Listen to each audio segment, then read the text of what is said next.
With a planned release in 2009, Edge of Twilight is the latest game by Australian-based developer Fuzzyeyes. Edge of Twilight is a third-person action-adventure game, and it's set in a gritty steampunk fantasy world. And the story and the setting revolves around the clash of two different civilizations. One civilization is more industrial, and the other civilization is more spiritual. And because of this clash between the two, a giant rift between day and night has been created, and one civilization has been trapped in day. And that's the general kind of overview of the storyline. What we're trying to do, we're trying to portray a more mature storyline, so we're trying to investigate certain aspects of, we're dealing with mature themes like greed and oppression, and we're trying to showcase that there is no good and evil, there's always a grey area between, it's up to the player to decide what is right or wrong and how they go about the decisions they make in the game.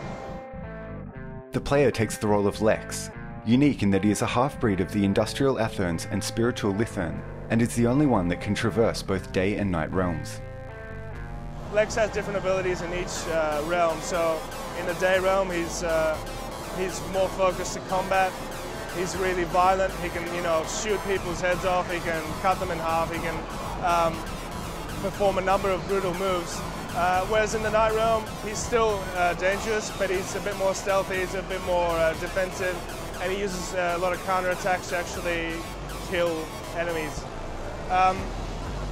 You also gain a number of different abilities in each realm. For example, in the day realm, Lex is able to manipulate machines, giant steampunk cranes and doors and all sorts of machines.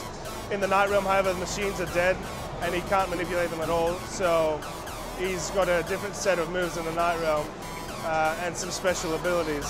One of those, for example, is the ability to invert the world and actually flip the world and the camera and run along ceilings or in order to solve puzzles. With the game being based within the two realms and focusing on the duality of the worlds, Lex can easily switch between the day and night realms.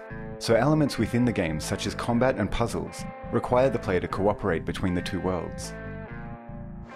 Much of the game isn't only linear, so we give the player quite a bit of freedom to explore the world. They get access to a giant steampunk city where they can freely roam, talk to characters. They can even go on sub-quests, gain currency to buy weapon upgrades or other items that will help them in their journey. And that's where the majority of the story takes place, within the Citadel, and Lex usually is sent out of the Citadel to do the dirty work, pretty much.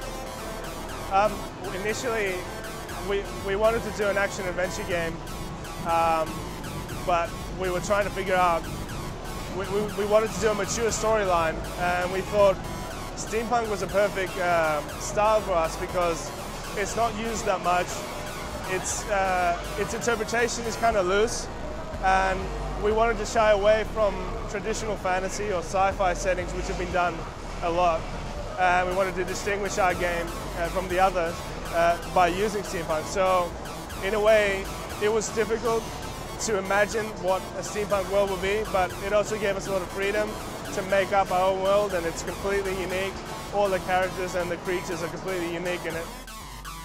Edge of Twilight has been in development for 2 years, uses the Unreal Engine, and will be released on PlayStation 3, Xbox 360 and PC. DigInfo News.